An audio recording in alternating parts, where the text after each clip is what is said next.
아홉 가지 재앙이라는 제목으로 말씀 함께 나누겠습니다. 우리가 지난주에 하나님께서 모세를 통해 말씀을 전하신 것을 살펴보았습니다. 모세는 하나님의 뜻대로 이스라엘 백성을 놓아주라 이 말을 바로에게 전했죠. 그런데 바로는 그 모세의 말을 무시했죠. 근데 무시하기만 하지 않고 이스라엘에게 더 많은 노동을 시켰습니다. 자, 그런 상황에서 모세는 하나님께 원망했습니다.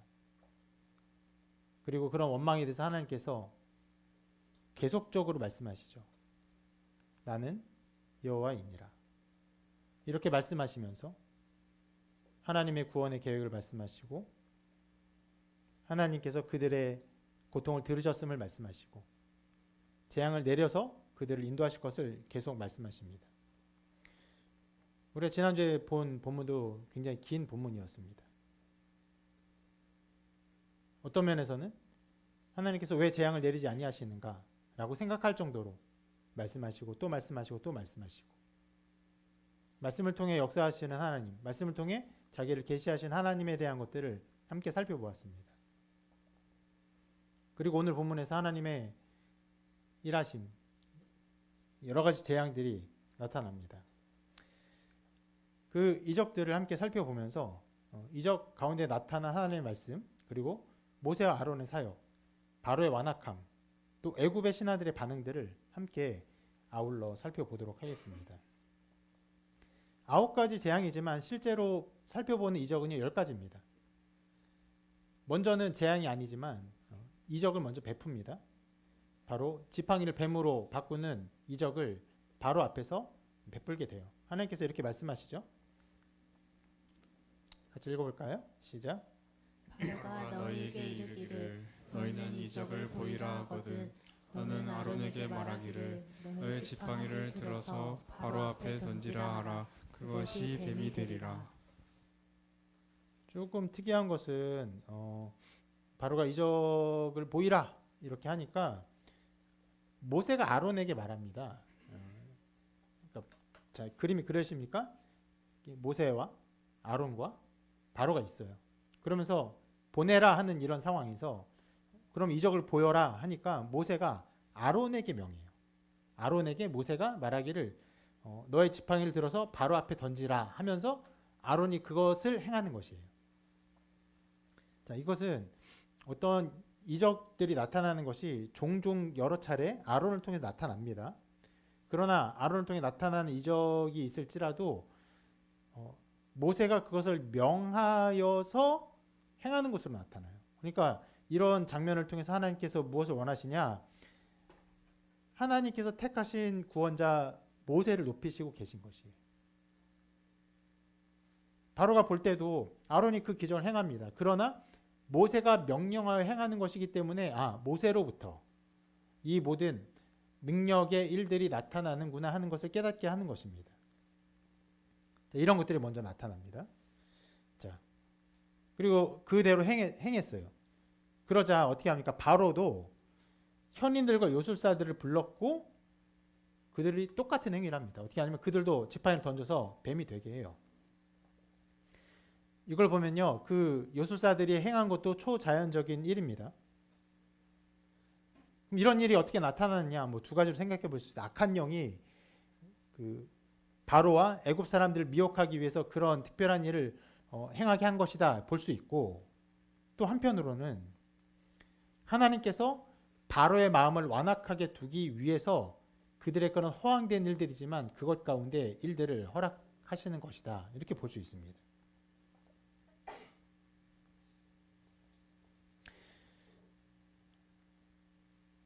그러한 능력이 어디로부터 왔는지는 우리가 알 방법이 없지만 그런 일들이 일어났고 바로는 그런 일을 행하기 원했습니다. 어떻게 해요?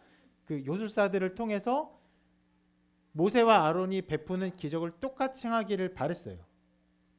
왜 그렇게 했습니까? 그것은 모세와 아론 너희들이 보이는 그 능력을 애굽의 신들도 보이는 것이다. 이렇게 하면서 하나님이 특별한 신이 아니라는 것을 나타내고 싶었던 것이죠.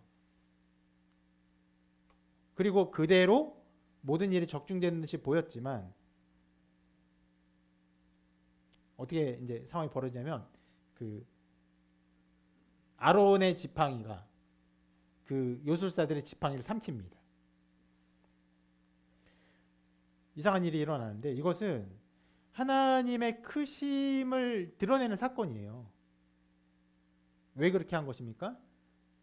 그 바로의 마음에 있는 하나님도 너희가 섬긴 하나님도 애굽의 신들과 똑같은 신이다라는 그 교만한 마음을 하나님께서 낮추시고 겸손케 하기 위해서 그 일을 베푸셨습니다. 그런데 그 일이 일어난 이후 이렇게 기록합니다. 그러나 바로의 마음이 완악하여 그들의 말을 듣지 아니하니 여호와의 말씀과 같더라. 자, 바로가 완악해서 보내지 않아요. 그런데 어떻게 해요?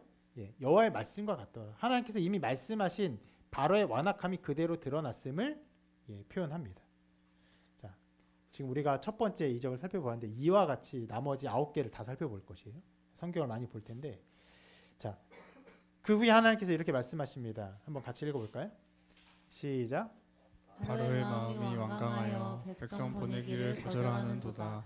아침에 너는 바로에게로 가라. 보라, 그가 물이 있는 곳으로 나오리니 너는 나의 강가에 서서 그를 맞으며 그 뱀 되었던 지팡이를 손에 잡고 그에게 이르기를 히브리 사람의 하나님 여호와께서 나를 왕에게 보내어 이르시되 내 백성을 보내라. 그러면 그들이 광야에서 너를 섬길 것이라 하였으나 이제까지 내가 듣지 아니하도다. 내가 이로 말미암아 나를 여호와인 줄 알리라.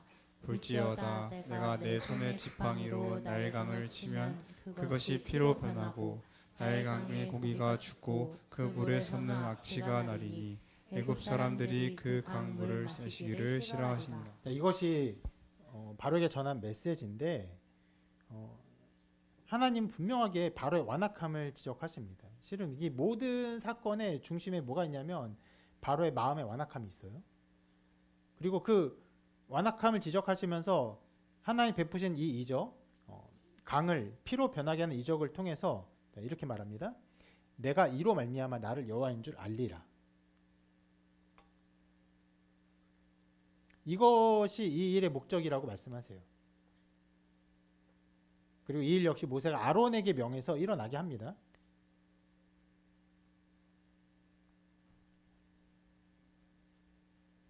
그리고 실제로 이렇게 명하는데 내 지팡이를 잡고 내 팔을 애굽의 물들과 강들의 운하와 못과 모든 호수에 내밀라 하라. 그것이 피가 되리니 애굽 온 땅과 나무 그릇과 돌 그릇 안에 모두 피가 있으리라. 그리고 실제로 나일강이 피로 변하는데 나일강이 고기가 죽고 물에서 악취가 나고 나일강 물을 마시지 못하게 됩니다. 이게 첫 번째 이적이에요. 첫 번째 재앙입니다. 앞에 그 지팡이가 뱀으로 변하는 그냥 이적일 뿐이지만 이것은 재앙이에요. 물이 피로 변했기 때문에 그들이 고통당합니다. 그런데 여기서 어떤 일이 벌어지냐면 애굽의 요술사들이 이 이적을 똑같이 흉내냅니다. 그런데 실은 이상한 일이죠. 자, 지팡이를 뱀으로 바꾸는 일은요, 그냥 하나의 능력을 나타내는 것이에요. 분명히 그것은 요술사도 능력이 있다, 이것도 드러낼 수 있는 일인데 물을 피로 바꾸는 것, 실은 그것도 애굽의 신의 능력을 나타내는 일이긴 해요. 바보 같은 일이죠. 왜요? 물을 피로 만드는 것은 애굽 사람이 더 큰 고통을 안겨주는 일입니다.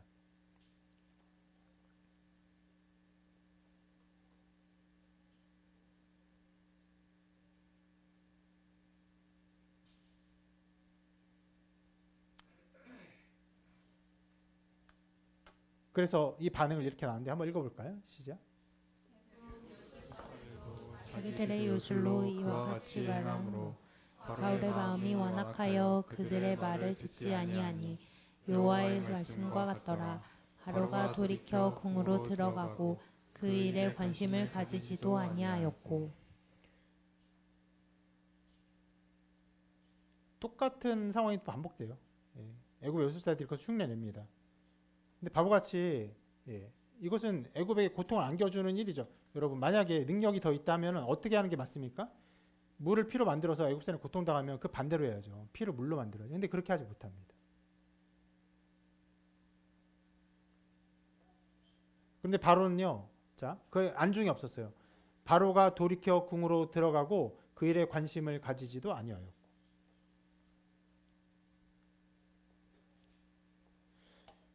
여러 가지 일들이 나타나는데 그 재앙에서 그것을 돌이켜서 애굽 사람의 고난을 제거하지 못하고 도리어 똑같은 일을 해요. 물을 또 피로 만들어요. 재앙에 재앙을 더할 뿐입니다. 그리고 돌이키지는 못하고. 그런데 바로는 그것에 대해서 관심을 가지지 않습니다. 자, 이런 일들이 벌어지자 그 상황이 나타난 애굽 사람들의 상황을 이렇게 기록합니다. 애굽 사람들은 나일 강물을 마실 수 없으므로 나일 강가를 두루 파서 마실 물을 구하였더라. 어리석은 왕 앞에서 백성들이 계속 고통당하는 상황을 보이고 있습니다. 이렇게 첫 번째 재앙이 내려졌습니다. 이것이 7일 동안 계속되었다 말씀 기록하고 있어요. 그리고 이것에 대해서는요. 어떻게 보면 이 재앙이 정말 끊임없이 계속되었다 마지 않고 7일간의 재앙이 끝나고 그리고 그것이 종료되고 그 다음 재앙이 이어졌다 이렇게 말씀이 기록하고 있어요. 그리고 두 번째 재앙이 이렇게 기록됩니다. 읽어보겠습니다. 시작. 여호와께서 모세에게 이르시되 너는 바로에게 가서 그에게 이르기를 여호와의 말씀에 내 백성을 보내라. 그들이 나를 섬길 것이니라. 내가 만일 보내기를 거절하면 내가 개구리로 그의 온 땅을 치리라.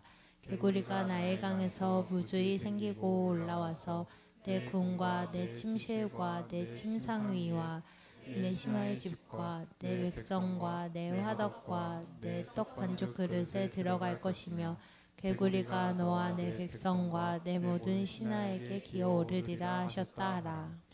실은 우리가 벌써 어떻게 보면 세 번째 이적을 보고 있고 두 번째 재앙을 보고 있는데 이제 피로 변하고 그다음에 개구리가 나타나는 그 재앙을 보면서 이 이적들에 주목할 수 있지만 실은 말씀은 하나님께서 모세를 통해서 계속적으로 바로에게 그 메시지를 전하는 것들이 반복되어서 강조되고 있어요. 바로에게 가서 말하라고 하죠. 내 백성을 보내라. 그들이 나를 섬길 것이니라. 여러분 어떤 면에서 하나님께서는요. 수많은 재앙이 나타난 이후에야 그러니까 10가지 재앙이 나타난 이후에야 바로가 보낼 것을 알고 계셨어요. 벌써 이거는요. 이미 두 번 그러니까 지팡이를 뱀으로 만들고 강을 피로 만드는 일이 있었음에도 안 보내는 상황에서 또 전하는 메시지인데 하나님은 어떤 면에서는 지치지 않고 바로에게 이 메시지를 계속 전해요. 하나님께서 정말 끊임없이 쉬지 않고 구원을 위해서 그 말씀을 전하고 메시지를 전하고 하는 그런 열심을 보이고 있습니다. 말씀은 그것을 우리에게 분명히 가르쳐주고 있어요.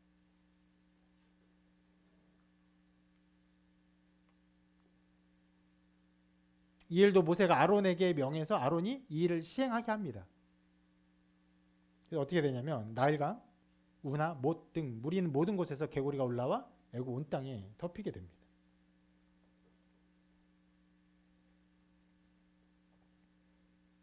그리고 여기서도 애굽의 요술사들이 똑같이 흉내내요. 어떻게 해요? 예, 개구리 올라오게 합니다. 어리석은 일이에요. 물을 피로 만드는 것과 동일해요. 개구리가 올라와서 괴로운데 개구리를 더 올라오게 해요. 무슨 1+1도 아니고 백성들을 분노하게 하는 일을 합니다. 분명히 능력을 베풀겠다면 개구리를 없애거나 이렇게 줄어들거나 해야 되는데 그렇게 하지 못합니다.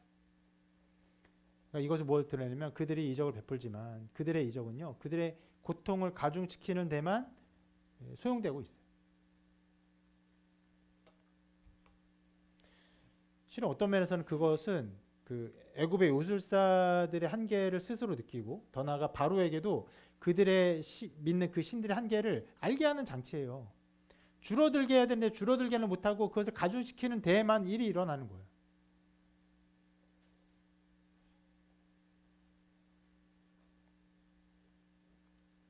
그것은 한편으로는 돌이키기 위한 하나님의 허용이죠. 그들이 얼마나 연약한 존재인지, 그들이 얼마나 한계 있는 존재 알게 한 하나님의 방법입니다. 그래서 그들은 재앙이 계속 나타나니까 괴로워하고 고통해요. 그래서 바로가 이렇게 말합니다. 여호와께 구하여 나와 내 백성에게서 개구리를 떠나게 하라. 내가 이 백성을 보내리니 그들이 여호와께 제사를 드릴 것이니라. 이제 비로소 드디어 이제 두 번째 재앙에서 바로가 이것을 돌이켜 달라고 요청을 합니다.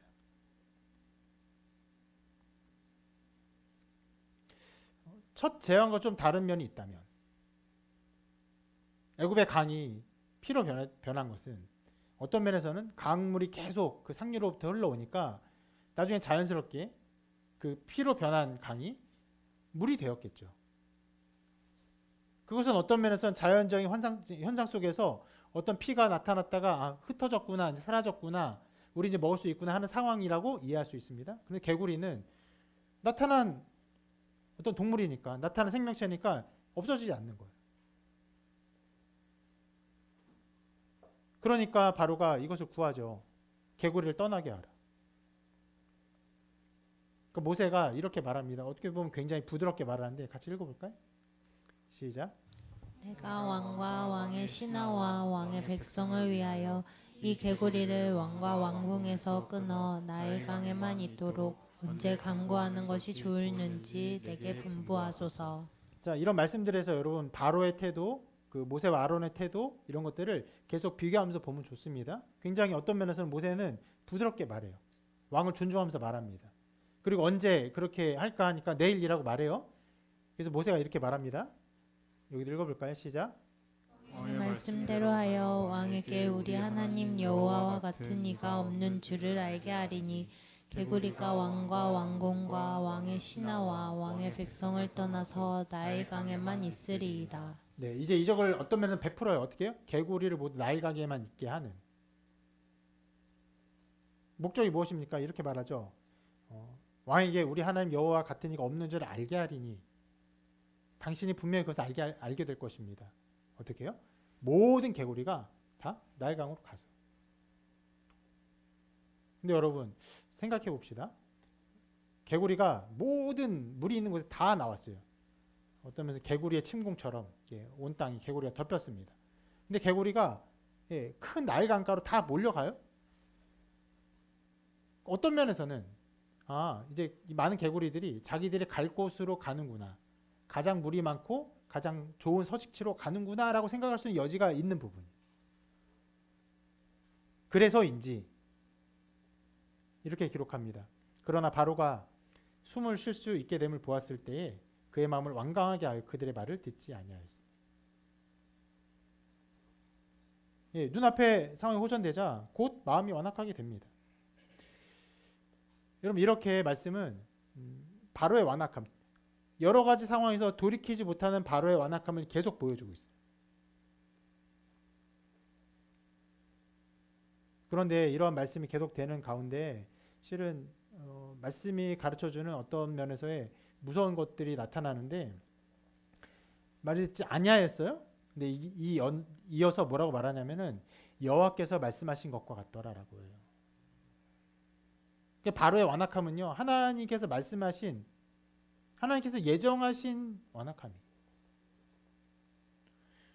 여러분 여기서 실은 이 말씀 전체에서 관통하는 중요한 이야기가 있습니다. 무엇입니까? 하나님의 완악하게 하심이에요. 그러면 어떤 사람은 그렇게 말할 수 있어요. 아니 하나님께서 완악하게 하셨으면 그 사람에게 책임이 있습니까? 그 사람의 마음의 완악함에 책임이 있다고 말할 수 있습니까? 이렇게 되물을 수 있어요.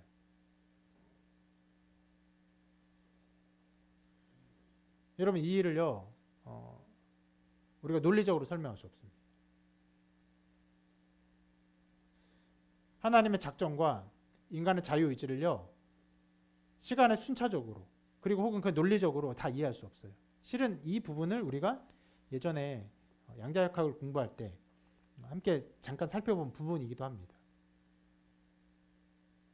물리 현상을 다루는 그 양자역학의 학문에서도 모든 것을 시간의 순차적으로 인과적으로 다 설명할 수 없음을 말합니다. 여러분 물리 현상도 그런 것들을 말하는데 하나님의 일하심, 하나님의 역사하심을 어떻게 인간의 이성으로 다 말할 수 있습니까? 성경은 아주 분명하게 이 바로의 완악함의 마음은 자기의 마음의 완악함으로 말미암은 결과라고 선언해요.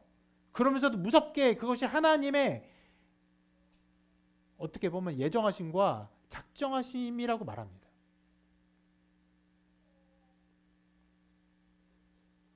굉장히 무서운 말씀을 말하는 것이죠.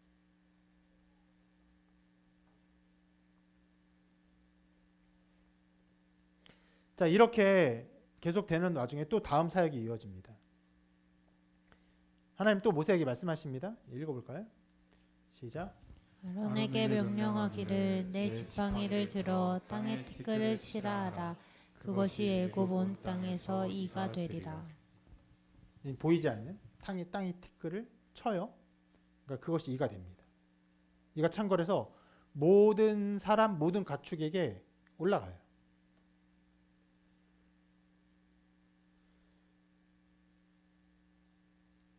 그리고 이 재앙을 애굽의 요술사들이 흉내내려고 하는데요. 이제 흉내내지 못합니다. 그들이 이제까지 흉내낸 것조차도 재앙을 더하는 방식으로밖에 흉내내지 못했는데 그것이 한두 번 있은 이후로 그것으로도 깨닫지 못하는 거예요. 이제 더 이상 그것은 나타나지 않습니다. 예, 흉내내지 못합니다. 자, 이것을 흉내내지 못하고 그리고 여기에 굉장히 인상적인 고백이 나옵니다. 같이 읽어볼까요? 이렇게 말하는데 시작. 요술사가 바로에게 말하되 이는 하나님의 권능이니이다. 여러모로 굉장히 인상적인 고백이에요. 뭐냐면 이 재앙을 흉내낼 때는 어떤 사람들이 했냐면 요술사들이 했어요. 여러 요술사들이 함께 모여서 그 재앙을 흉내냈습니다. 그런데 이를 보면서 이건 하나님의 권능이라고 고백할 때는 누가요? 바로 요술사 한 사람이었어요. 요술사들이 아니에요. 한 사람이 고백합니다.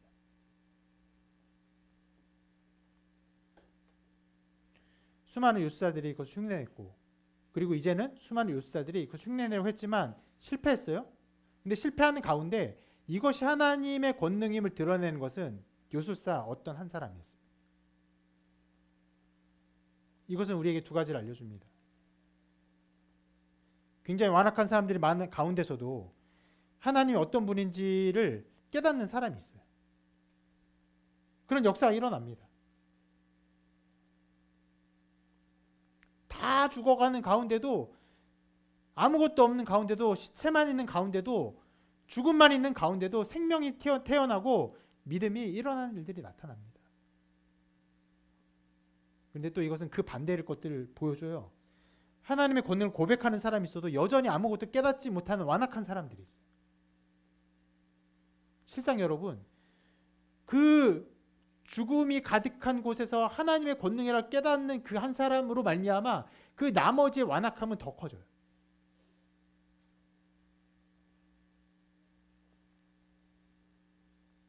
이 사람들의 완악함은 기이할 정도지만 그러나 어떤 면에서 견고한 성처럼 무너지지 않습니다.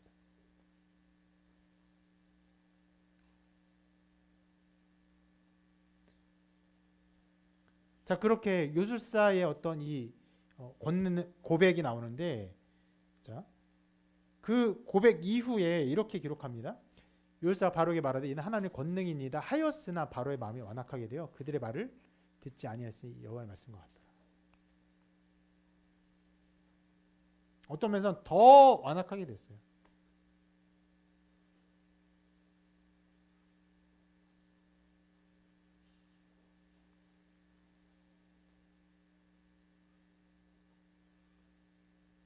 그리고 이 앞에서는요, 그 개구리 재앙을 없애달라 이런 얘기를 했거든요.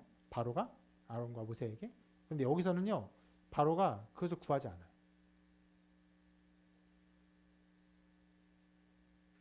이것은 어떤 면에선 바로의 마음이 그 앞의 재앙으로 말미암아 조금 하나님께 겸손케 되었지만 다시금 일어난 재앙 속에서 더 완악하게 되었음을 보여줍니다. 여러분, 이것이 얼마나 인간의 상태를 보여줍니까?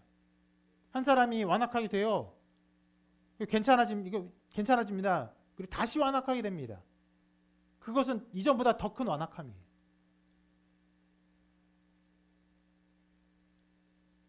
자, 그리고 그 후에도 하나님의 사역이 계속됩니다. 이렇게 한번 읽어볼게요. 같이 읽습니다. 시작.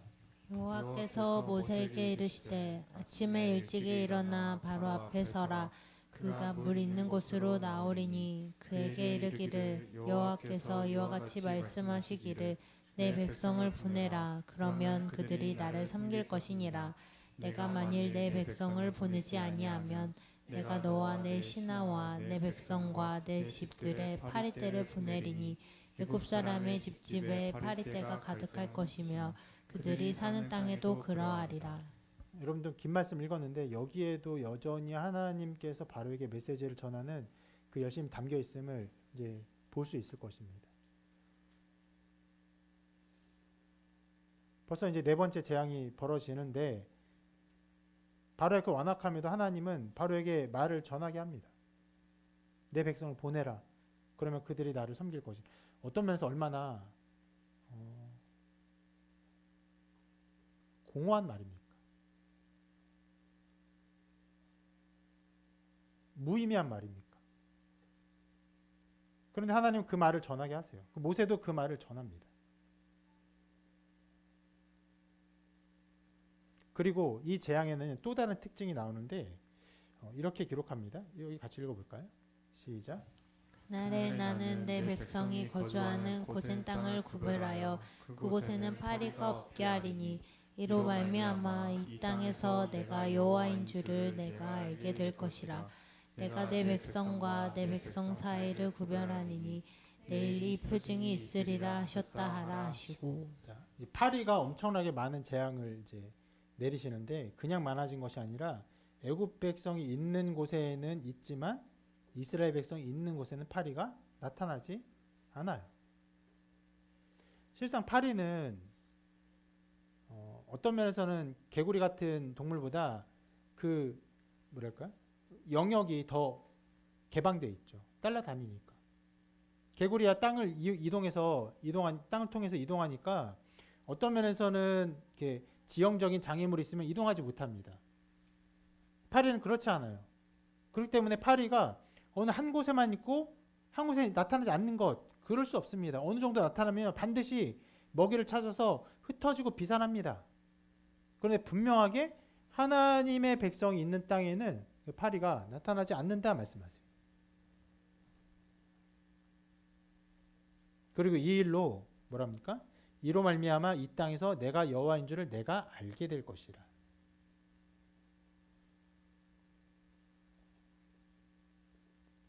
굉장히 더 큰 하나님의 이적임을 분명히 드러내십니다.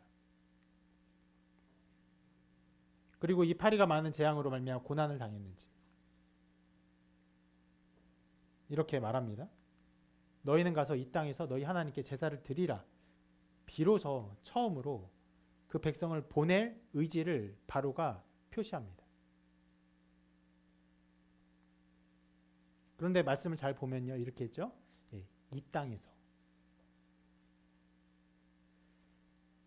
원래부터 이렇게 그 땅에서 벗어나서 제사를 드리겠다고 했는데 바로 말하죠. 이 땅에서 제사를 드려라. 그러니까 하나님께서 명령하신 그거를 그대로 받지 않고 꽤 많은 것들을 희석시키고 제사를 드리긴 드리되 이 땅에서 드려라 이렇게 말합니다. 그러니까 모세는 실질적인 문제를 이제 제기합니다. 읽어볼까요? 읽습니다. 시작. 그리함은 부당하니이다. 우리가 우리 하나님 여호와께 제사를 드리는 것은 애굽 사람이 싫어하는 바인즉 우리가 만일 애굽 사람의 목전에서 제사를 드리면 그들이 그것을 미워하여 우리를 돌로 치지 아니하리이까. 우리가 사흘길쯤 광야로 들어가서 우리 하나님 여호와께 제사를 드리되 우리에게 명령하시는 대로 하려 하나이다. 그 땅에서 제사를 드리면 그 애굽 사람들의 미워하는 바가 되니까 분쟁이 일어나니까 그것에 대한 어떤 면에서는 어려움을 말하죠. 그러면서도 하나님께서 명령하신 것을 그대로 전합니다. 하나님께서 명령하신 대로 그대로 하려고 합니다. 사흘길 광야로 들어가려고 합니다. 그렇게 해야 합니다. 그런데 이런 말을 덧붙이죠. 그 말을 수용할 것을 말하는데 이렇게 말합니다. 너희가 너희 하나님 여호와께 광야에서 제사를 드릴 것이나 너무 멀리 가지는 말라. 여기도 마찬가지예요. 그 말을 받는 것처럼 보이지만 너무 멀리 가지는 말라.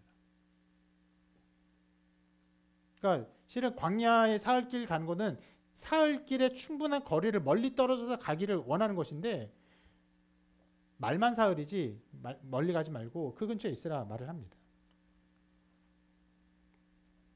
그러니까 이런 말들이 주고받아지니까 바로의 요청대로 모세가 기도합니다. 그리고 그 재앙이 사라져요. 바리떼가 사라집니다. 사라지고 또 이렇게 말합니다. 그러나 바로가 이때에도 그의 마음을 완강하게 그 백성을 보내지 아니하였더라. 약속을 저버립니다. 보내지 않고 그렇게 일어납니다. 그리고 그 다음 재앙이 벌어집니다. 이렇게 말씀합니다. 또 긴데 한번 같이 읽어볼게요. 시작. 바로에게 들어가서 그에게 이르라. 히브리 사람의 하나님 여호와께서 말씀하시기를 내 백성을 보내라. 그들이 나를 섬길 것이니라.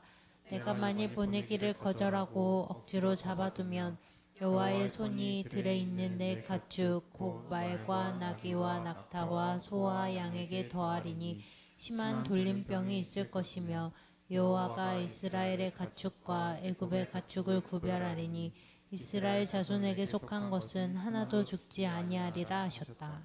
이 재앙이 조금 더 계속되는 상황이 벌어지고 그런 가운데도 하나님께서 모세에게 바로에게 메시지를 전하라는 것은 계속 나타나고 있음을 볼 수 있습니다. 하나님 포기하지 않으세요. 계속 전하십니다. 그리고 이번에는 가축들에게 병이 있는 것이에요.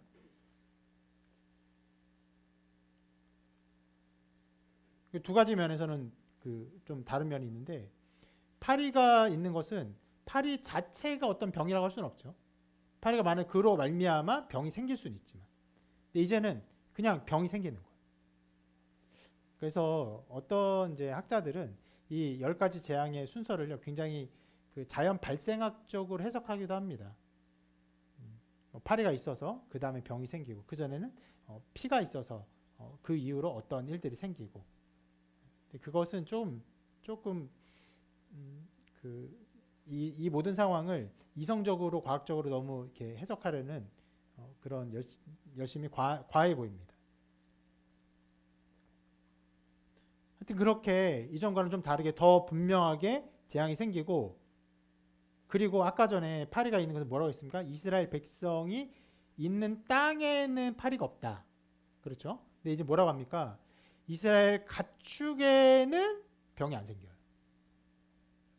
그러니까 이제는 이스라엘의 가축과 애굽의 가축이 섞여 있을지라도 그럼에도 불구하고 선별적으로 애굽의 가축에만 병이 생기는 것이에요. 보다 더 하나님의 분명한 심판이 이미 드러납니다. 처음에 개구리가 뭐 이동하지 못하는 것을 넘어서 파리가 고센 땅에 생기지 않는 것. 거기엔 그러면 그 고센 땅에는 어떤 파리가 발생하지 못하게 어떤 것이 있지 않을까 이렇게 생각할 수 있겠지만 이제 막 섞여 있는 곳조차도 바로의 애굽의 가축에는 병이 생기고 이스라엘 백성의 가축에는 생기지 않는 것은 도저히 이제는 설명할 수 없는 일. 하나님께서 분명히 선별적으로 재앙을 내리신다 이런 것들을 보여주는 것이.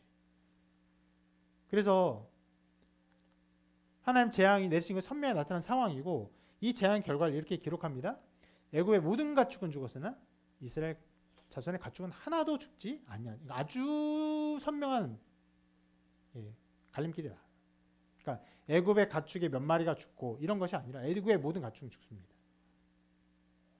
근데 그 가운데 이스라엘 가축은 어떻게 하나도 죽지 않아요.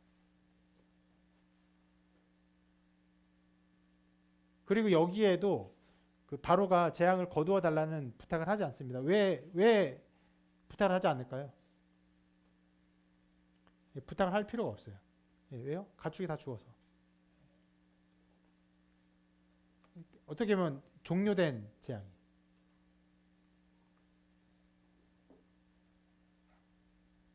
그리고 그 상황에 대해서 말씀을 이렇게 기록합니다. 읽어볼게요. 시작. 바로가 사람을 보내어 본즉 이스라엘의 가축은 하나도 죽지 아니하였더라. 그러나 바로의 마음이 완강하여 백성을 보내지 아니하리라. 이 재앙에 대해서 이제 그치게 해달랄 필요는 없어요. 그런데 바로는 사람을 보내서요, 이 현상을요 명료하게 이해했습니다. 모든 가축은 죽었어요. 애굽의 모든 가축은 죽었는데 이스라엘 가축은요 하나도 안 죽었어요. 그것을 봤어요. 이것이 하나님의 심판인 것을 명료하게 알 수 있는 상황들이 벌어졌고 그것을 인지했습니다. 그런데도 바로는 회개하지 않아요. 보내지 않습니다. 그리고 다음 재앙이 벌어집니다. 또 같이 읽어보겠습니다. 시작. 여호와께서 모세와 아론에게 이르시되 너희는 화덕의 제두 금을 가지고 모세가 바로의 목전에서 하늘을 향하여 날리라. 그 재가 애굽 온 땅에 티끌이 되어 애굽 온 땅의 사람과 짐승에게 붙어서 악성 종기가 생기리라. 이제는 어떤 면에서는 모세가 이제 이런 일을 행합니다. 모세가 그걸 날려요. 어떤 면에서 바로의 입장에서 더 두려웠을 거예요. 아론을 통해서 하다가 모세가 직접 어떤 재앙을 내린 행위를 하니까 더 큰 어떤 재앙이 나타날까 두려웠을 것입니다. 그리고 화덕의 재를 날리는 게 뭐가 있겠습니까? 그 두 개 하면 그냥 재가 날리고 끝날 것이죠. 그러나 그것이 온 땅에, 그래서 사람과 짐승에게 종기가 생길 것이라 말씀합니다. 그리고 여기에 이제 그것이 있어요. 이제 뭐냐면 백성을 보내라는 명령이 나오지 않습니다. 하나님께서 이제 보다 더 재앙을 내리시고 바로에게 메시지를 전하는 것들이 점차 사라지고 있음이 나타나는 것이 무엇입니까? 하나님의 오래 참으심이 점차로 끝나가고 있음을 보여주는 것입니다.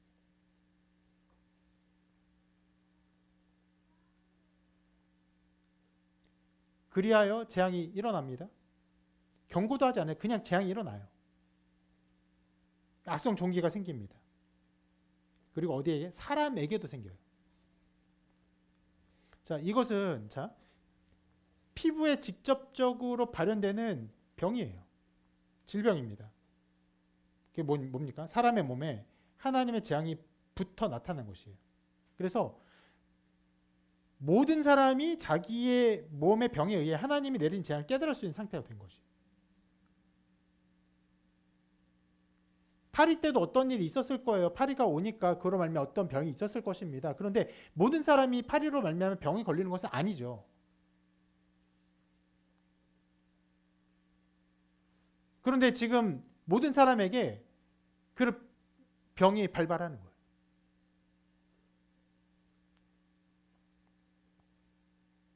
그리고 이전에는 파리가 있었고 또 그냥 가축들이 죽고 했지만 사람들에게 그 일이 나타나니까 자기들에게 자기들에게 본격적으로 하나님의 재앙이 임했다는 것을 몸소 깨달을 수 있는 상태가 되었습니다. 심지어 요술사들에게도 이 재앙이 일어납니다. 그래서 요술사들이 이제까지는 이 재앙이 일어날 때마다 그 바로 앞에 서서 어떤 일들을 했는데 이제 바로 앞에 서지 못합니다. 그리고 이렇게 기록합니다. 그러나 여호와께서 바로의 마음을 완악하게 하셨으므로 그대의 말을 듣지 아니하였으니 여호와께서 모세에게 말씀하신 것 같더라. 자, 여기에서는 보다 더 하나님의 무서운 심판의 말씀을 전해요. 어떻게요? 하나님께서 바로의 마음을 완악하게 하셨다라고 말합니다. 반복되는 일 속에서 하나님의 심판이, 하나님의 오래 참으심이 끝나고 심판이 점점 나타나고 있음을 우리에게 보여주고 있습니다. 그리고 그 다음 재앙입니다. 이렇게 말씀하십니다. 읽을게요. 시작.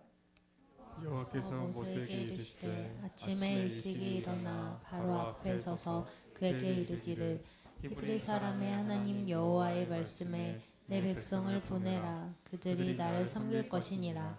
내가 이번에는 모든 재앙을 너와 내 신하와 내 백성에게 내려 온 천하에 나와 같은 자가 없음을 내가 알리라. 여기서 다시 한번 하나님께서 어떤 면에서는 회개의 기회를 주듯이 말씀을 전합니다. 그리고 보통 이렇게 내 백성을 보내라 이렇게 하면은 그 뒤에 재앙이 나오는데 여기는 굉장히 좀 특이해요. 이 말씀이 이렇게 말씀합니다. 여기 읽어볼게요. 시작. 내가 손을 펴서 돌림병으로 너와 내 백성을 쳤더라면 내가 세상에서 끊어졌을 것이나 내가 너를 세웠음은 나의 능력을 내게 보이고 내 이름이 온 천하에 전파되게 하려 하였음이니라. 이전에 실은 돌림병 그 앞에거든요. 바로 앞전에 있었던 종기 말고 그 앞에 가축들에게 돌림병이 있었을 때를 말합니다. 그 돌림병을 가축에게만 주고 백성을 안 쳤어요. 근데 만약에 내가 그렇게 쳤으면 어떻게 해요? 모든 사람이 죽었을 것이다. 이렇게 말씀하세요. 그런데 가축에만 있고 사람에겐 하지 않은 것은 내가 너를 세운 것이다. 너를 살린 것이다. 왜요? 하나님의 능력을 계속 보이기 위해서. 그리고 하나님의 이름이 드러나게 하기 위해서 너를 살린 것이다.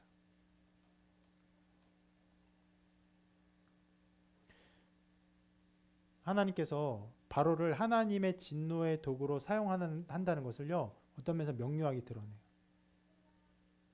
그 심판이 왜 가축에게만 있었는지를 설명하면서 그것을 드러내십니다. 그리고 다음 재앙을 말씀하십니다. 여기 읽어볼게요. 시작. 내가 여전히 내 백성 앞에 교만하여 그들을 보내지 아니하느냐. 내일 이맘때면 내가 무거운 우박을 내리리니 애굽 나라가 세워진 그날로부터 지금까지 그와 같은 일이 없었더라. 이제 사람을 보내어 내 가축과 내 들에 있는 것을 다 모으라. 사람이나 짐승이나 무릇 들에 있어서 집에 돌아오지 않는 것들에게는 우박이 그 위에 내리리니 그것들이 죽으리라 하셨다 하라 하시니라. 자, 이번 재앙은 우박이 내리는 재앙이어서 이것은 그 우박을 맞는 모든 것들이 죽을 수 있는 그 재앙을 말하는 것이고, 그렇기 때문에 이제는 사람이나 가축이나 구분이 없어요. 그런데 이 전에 있는 종기도 구분은 없었어요. 그런데 종기가 생기면 다 죽습니까? 그건 아니죠. 근데 이제 우박을 맞으면 죽는 거예요. 그러니까 반드시 모든 사람, 모든 가축이 죽을 수 있는 재앙, 더 큰 재앙이 내려지는데, 근데 이 재앙에 좀 특이점이 있어요. 이렇게 말하는데, 자, 집에 돌아오지 않는 것들에게는 우박이 그 위에 내리리. 작은 단서를 줍니다. 그러면 무엇을 말합니까? 집에 돌아오면 살 수 있습니까? 네, 살 수 있어요. 그러니까 여기에는 앞과는 좀 다르게 재앙을 내릴 때 그 재앙에서 피할 수 있는 길을 열어주세요. 이제까지 수많은 재앙을 통해서 하나님이 하나님인 것을 알았다면 너희가 이 말을 듣고 피해라. 그러면 너희가 살 것이다. 그러나 피하지 않는 넌 반드시 가축이든 사람은 반드시 죽을 것이다 경고하시는 것이에요. 그래서 이 말씀에 대한 반응을 이렇게 기록합니다. 읽어볼게요. 시작. 바로의 신하 중에 여호와의 말씀을 두려워하는 자들은 그 종들과 가축을 집으로 피하여 들였으나 여호와의 말씀을 마음에 두지 아니하는 사람은 그의 종들과 가축을 들에 그대로 두었더라. 이런 재앙의 반복 속에서 하나님을 두려워하는 사람들이 생겼어요. 뭐라고 합니까? 두려워하는 자들. 더 많은 사람이 하나님을 두려워해서 그래서 어떻게 합니까? 피해 드렸어요. 그런데 여전히도 믿지 않는 사람이 있습니다. 여기서 이제 표현을 이렇게 합니다. 여호와의 말씀을 마음에 두지 아니하는 사람은, 이 단수로 표현했어요. 왜 단수로 표현했을까요? 믿는 사람이 많아졌고 믿지 않는 사람 한 사람이었을까요? 그게 그런 건 아니에요. 믿지 아니하는 그 행위가 개인적 행위예요. 개인의 믿음 없음에 대한 심판은요, 개인이 받는 것이에요. 그래서 그것을 뭉뚱그리지 않고 믿지 않는 사람은 그렇게 안 했다라고 그 개인의 행위인 것을 선명하게 드러냅니다.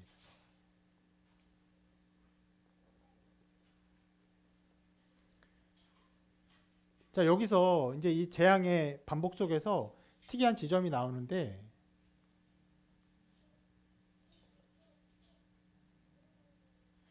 그 재앙에 대한 반응이 있어야 하고 그 재앙 속에서 하나님을 향한 믿음을 하나님이 요구하시는 거예요. 이것이 나타나는 것입니다.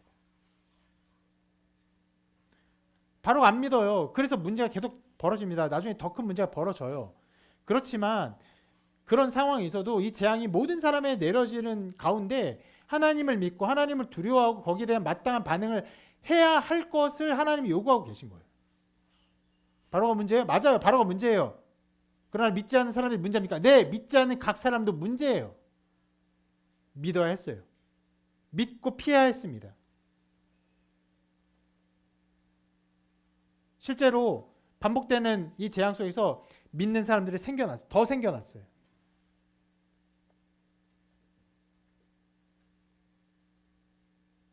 그리고 이제 모세가 단독으로 손을 들어 우박을 내리게 합니다. 그런데 실제로 그 재앙이 내릴 때는 우박뿐 아니라 불을 내어 땅에 달리게 하십니다. 실은 우박이 내릴 때는 엄청난 어떤 면에서는 대기 불안정이 일어나죠. 대기 불안정 속에서 어떤 면에서는 뭐 번개가 엄청나게 치고 불이 함께 일어나지 않았을까. 그래서 우박이 사람, 짐승, 채소, 나무 모든 것에 다 엄청난 해를 끼쳤다라고 말씀합니다. 그리고 당연하게도 이스라엘 자손의 땅엔 우박이 없었습니다.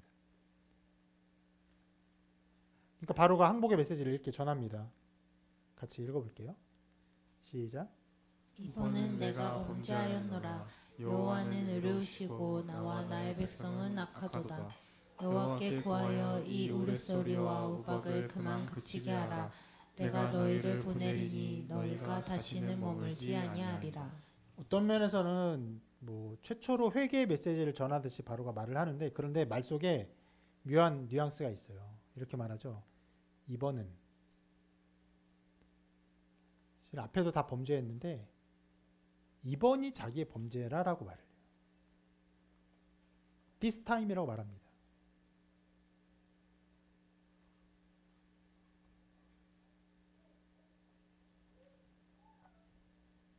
그리고 또 뭐라고 말합니까? 나와 나의 백성은 악하도다. 뭘 말하고 있는 거예요? 그 군중 속에 자기의 죄를 감추고 있는 거예요. 여러분, 죄가 언제나 그렇게 합니다. 하나님 앞에 근원적으로 죄를 짓고 모든 면에서 하나님께 죄를 짓는데 어떤 특정한 한 가지 사건, 한 가지 일만 자기의 잘못인 것처럼 변명해요. 그리고 그 일은 누구나 하지 않느냐라고 말하면서 군중 속에 변명합니다. 하나님은 분명히 그 죄의 근원, 그 마음속에서 하나님을 기뻐하지 아니하고 제멋대로 살고 자기가 왕처럼 사는 그 죄를 분명히 지적하십니다.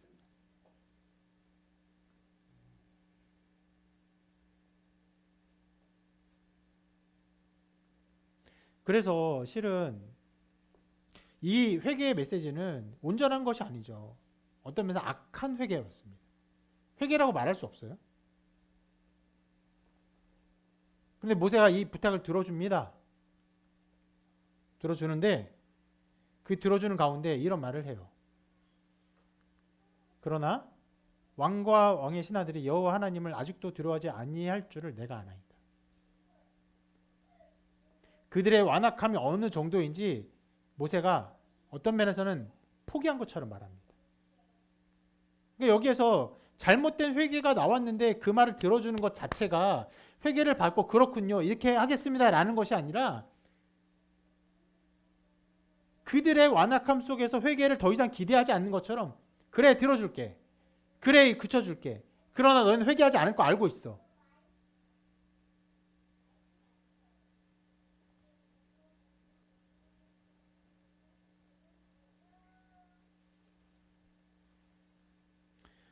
여러분 이런 식으로 우박의 재앙이 끝납니다.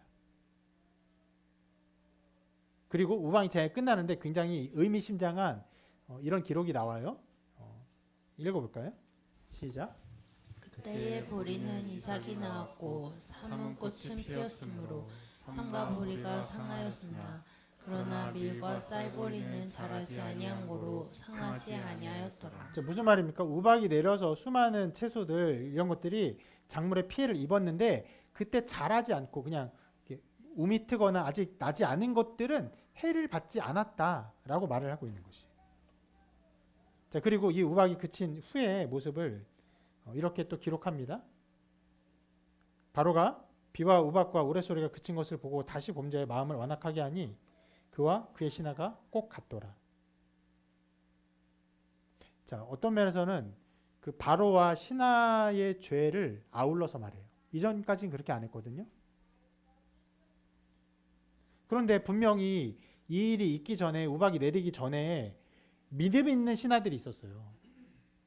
하나님 두려워하는 신하들이 있어서 그것을 감추었어요. 그러니까 이 재앙에서는요, 바로의 어떤 회개, 바로의 믿음을 요구하는 것뿐만이 아니라 다른 사람들의 그 믿음을 하나님께서 분명히 요구하고 계심을 말하고 있고, 그렇지 않은 자들이 동일하게 같이 완악한 마음과 있다는 것을 선명하게 가르쳐 줍니다.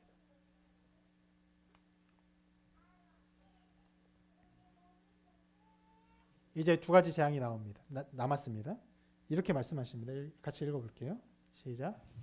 여호와께서 모세에게 이르시되 바로에게로 들어가라. 내가 그의 마음과 그의 신하들의 마음을 완강하게 함은 나의 표징을 그들 중에 보이기 위함이며 내가 내게 요굽에서 행한 일들 곧 내가 그들 가운데에서 행한 표징을 내 아들과 내 자손의 귀에 전하기 위함이라.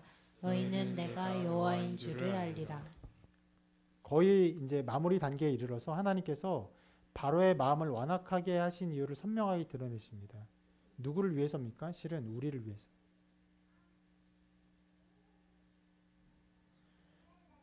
그가 완악하기 때문에 하나님께서 계속 재앙을 내리셨고 그 일을 계속 기록하고 나타냄으로 말미암아 후손들이, 우리들이 이것을 우리가 듣고 보고 믿게 하기 위해서 이것을 하셨다라고 말씀합니다.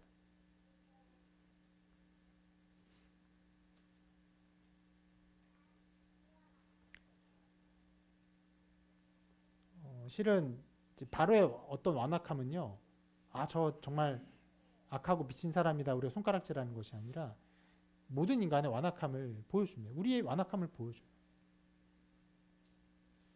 그리고 그 모든 일들은 무엇입니까? 우리가 바로처럼 완악해서 멸망하지 않고 하나님이 보내신 그 구원자를 믿고 구원받기를 원하는 하나님의 사랑의 역사인 것입니다.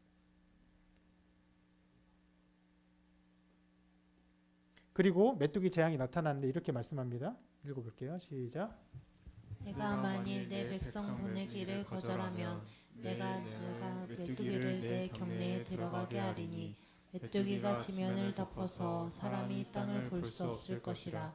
메뚜기가 내게 남은 그것 곧 우박을 면하고 남은 것을 먹으며 너희를 위하여 들에서 자라나는 모든 나무를 먹을 것이며 또 내 집들과 내 모든 신하의 집들과 모든 애굽 사람의 집들에 가득하리니 이는 내 아버지와 내 조상이 이 땅에 있었던 그날로부터 오늘까지 보지 못하였던 것이리라 하셨다. 앞서 말한 내용이 나옵니다. 뭡니까? 우박으로 말미암아 재앙을 받은 것을 면한 것. 그것이 또 다른 식물이니까 어떤 면에서는 바로가 그 재앙에서 남은 식물을 의지할 수 있었어요. 이제는 그것마저 다 심판할 것이다. 실은 작은 꼬투리예요. 이미 수많은 재앙이 일어났고 우박이 내려서 엄청난 것들이 다 파괴돼서 하나님의 재앙 우리가 멸망이 되었다라고 말할 수밖에 없는데 바로는 그래도 남아있는 자기의 작은 것들을 의지하면서 그것으로 살 수 있지 않을까 기대하고 소망하는 있는데 바로 정확히 그것을 하나님께 말씀하세요. 그것을 내가 멸할 것이다. 남아있는 그것까지도 멸할 것이다. 그러니까 이런 하나님의 무서운 어떤 면에서는 철저한 심판을 말씀하시니까 이렇게 그 다음 상황이 나타나는데 신하들이 이렇게 말합니다. 어느 때까지 이 사람이 우리의 함정이 되리까? 그 사람들을 보내어 그들의 하나님 여호와를 섬기게 하소서. 왕은 아직도 애굽이 망한 줄을 알지 못하시나이까?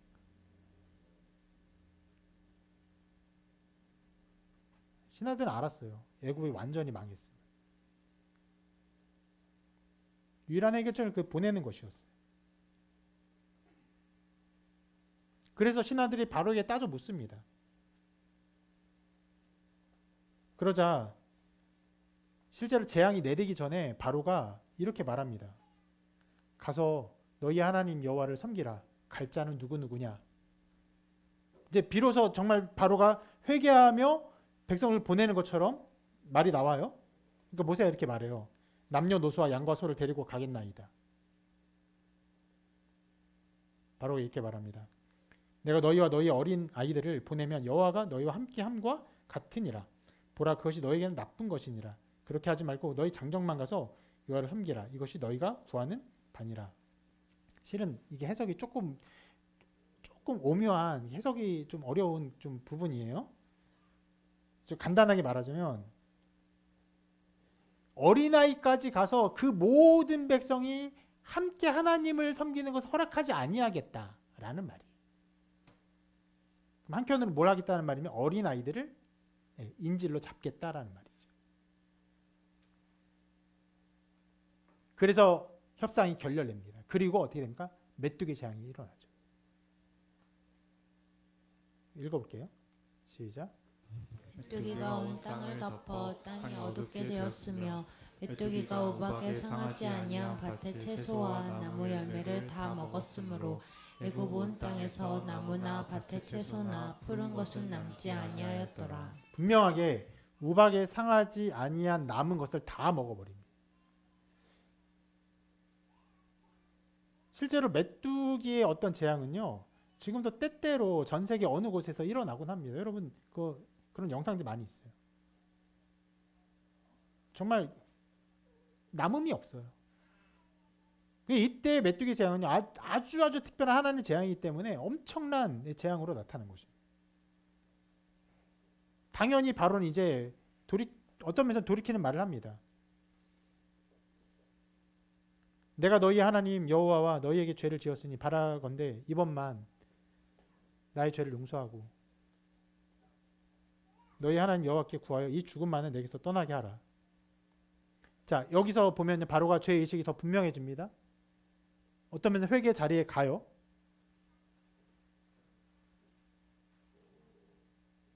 그런데 그 와중에 이스라엘 백성 보내겠다고 하진 않아요. 굉장히 여기 묘한 지점이 나와요. 회개했으면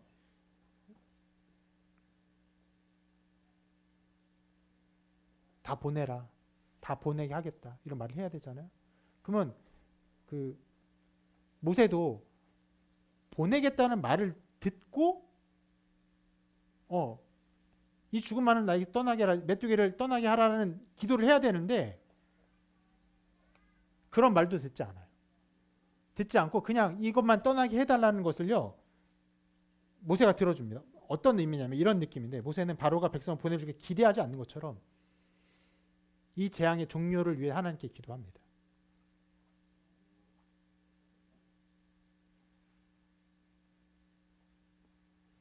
그 재앙은 재앙대로 마치게 하는데 바로의 어떤 회개, 돌이킴 기대하지 않고 소망하지 않아요.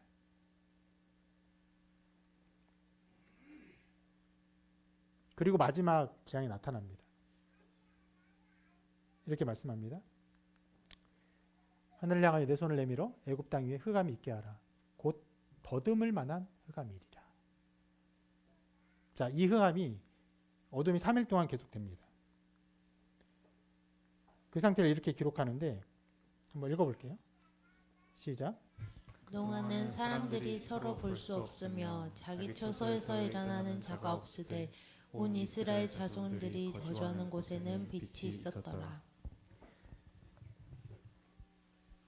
이 재앙이야말로 어떤 면에서는 이성적으로 정말 설명할 수 없는 재앙입니다.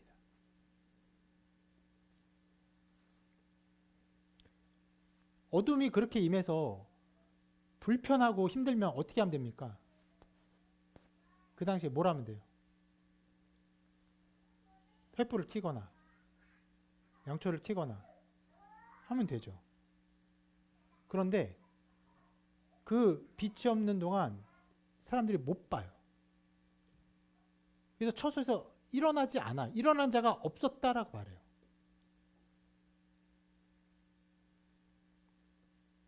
뭘 의미합니까?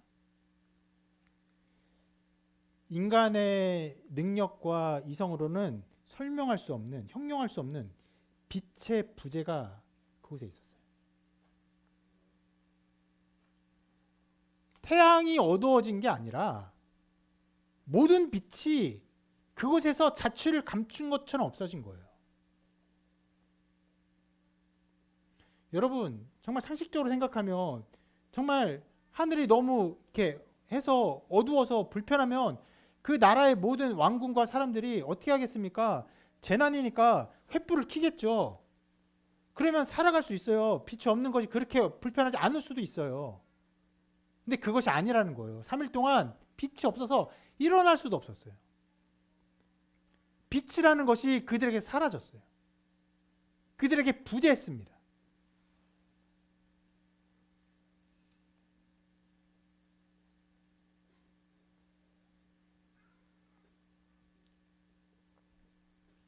그리고 언제나 성경은 이 빛을 늘 누구라고 말합니까? 바로 그리스도라고 말해요. 나는 생명의 빛이라.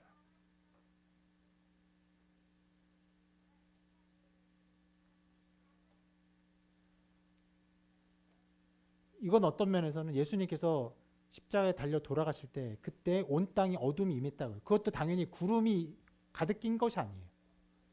어떤 면에서 빛의 일들이 빛이신 주님이 죽음 가운데 빛의 어떠한 것들을 잃어버린 것이에요. 형용할 수 없는 어둠이 그때 임한 것처럼 여기에는 그런 재앙이 임한 것입니다.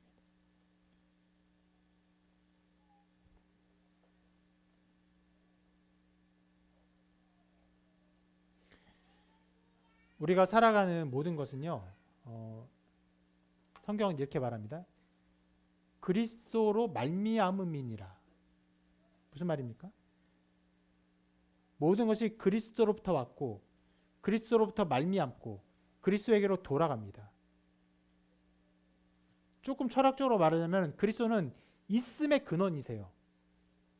모든 것이 있는 그 있음은 과연 어디로부터 오는가 하는 철학적 난제가 있죠.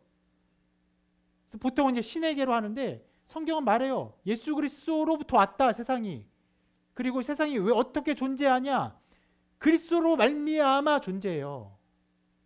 여러분 과학을 좀 공부한 사람들은 알 거예요. 우리 몸에 구성하는 뭐 분자, 원자, 작은 것들이 실은 굉장히 그 비어 있다는 것을. 그래서 비어 있는 것을 다 응축해서 사람을 그 어떤 면에서는 그 물질로 하나로 만들면 진짜 우리 몸 전체가 단지 하나의 알갱이로 줄어듭니다.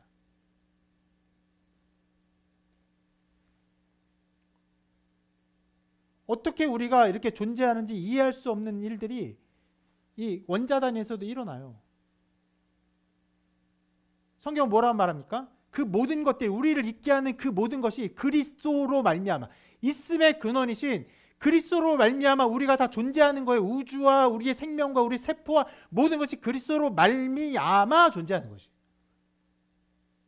그런데 그 있음이신 빛이신 그분의 부재함이 어떤 면에서는 이 재앙 가운데 나타나는 거예요.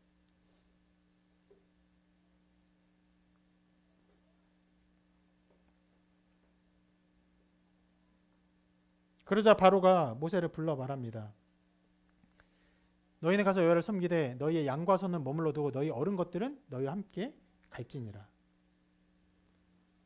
어린이는 보내는 양과 소는 안 보내요. 조금 나아지긴 했지만 여전히 하나님의 말씀을 따르지 않습니다. 그러니까 모세가 이렇게 말합니다. 읽어볼게요. 시작. 왕이라도 우리 하나님 여호와께 드릴 제사와 번제물을 우리에게 주어야 하겠고 우리의 가축도 우리와 함께 가고 한 마리도 남길 수 없으니 이는 우리가 그 중에서 가져다가 우리 하나님 여호와를 섬길 것이며 또 우리가 거기에 이르기까지는 어떤 것으로 여호와를 섬기는지 알지 못함이니이다. 하나님을 섬기는데 양과 소가 반드시 필요한 것을 말해요. 자, 이렇게 수많은 재앙들이 지나고 수많은 대화가 지나고 어떤 면에서 이 마지막 그 모세의 말은 굉장히 합리적인 요청이라고 할 수 있는데 이제 마지막 대화가 주고받아지는데 굉장히 인상적인 대화가 주고받아집니다. 바로 허락하지 않습니다. 그리고 말합니다. 너는 나를 떠나가고 스스로 삼가 다시 내 얼굴을 보지 말라. 내가 내 얼굴을 보는 날에는 죽으리라. 실은 굉장히 이상한 말을 합니다. 이제까지 수많은 재앙이 벌어질 때마다 모세와 아론에게 간청해서 그 재앙이 그쳤어요. 그런데 이제 바로가 자기의 얼굴을 보면은 너가 죽을 것처럼 말도 안 되는 협박을 합니다.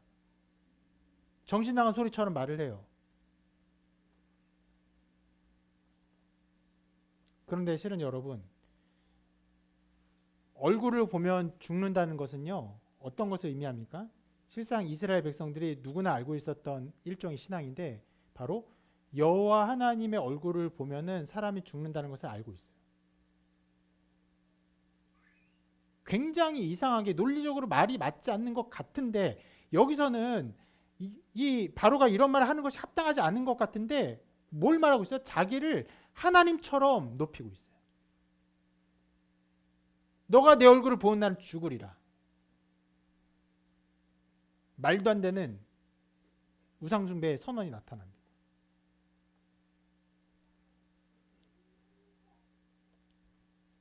그리고 이에 대해서 모세가 선언하죠. 당신이 말씀하신 대로 내가 다시는 당신의 얼굴을 보지 아니하리이다.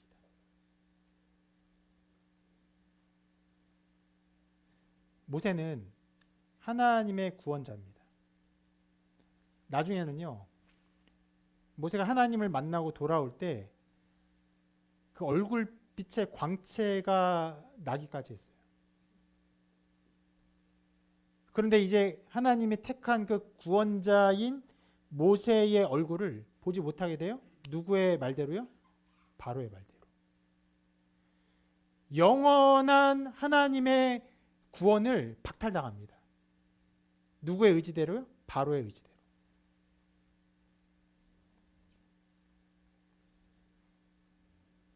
하나님이 그를 내어버려 두심을 선포하듯이 이 모든 재앙에 대한 대화가 종료됩니다. 여러분, 길게 말씀을 살펴보았습니다. 끊임없는 완악함,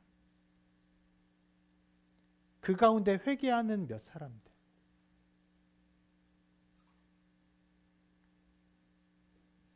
포기하지 않고 말씀을 전하시는 하나님의 열심,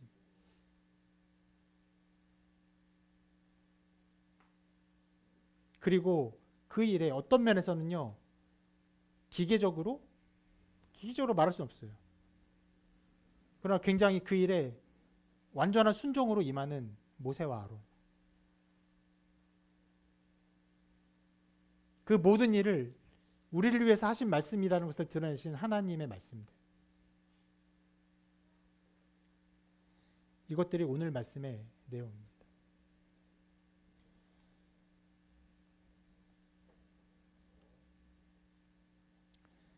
그리고 이 모든 일의 결론은 실은 여기선 지어지지 않아요. 이 다음 일에서 마지막 재앙이죠. 장자의 죽음. 예수 그리스도의 사역을 드러내는 장자의 죽음. 그것을 통해 구원하는 하나님의 역사를 통해 모든 결론이 이루어집니다.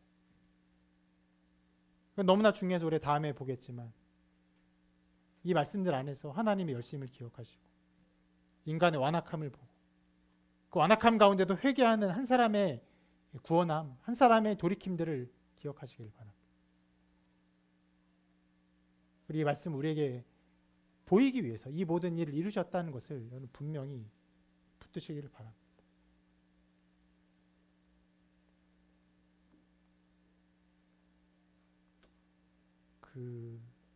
피할 길 없는, 결국은 자기의 심판을 스스로 자취하는 이 바로처럼 우리 모든 사람은 자기의 심판을 스스로 자취합니다.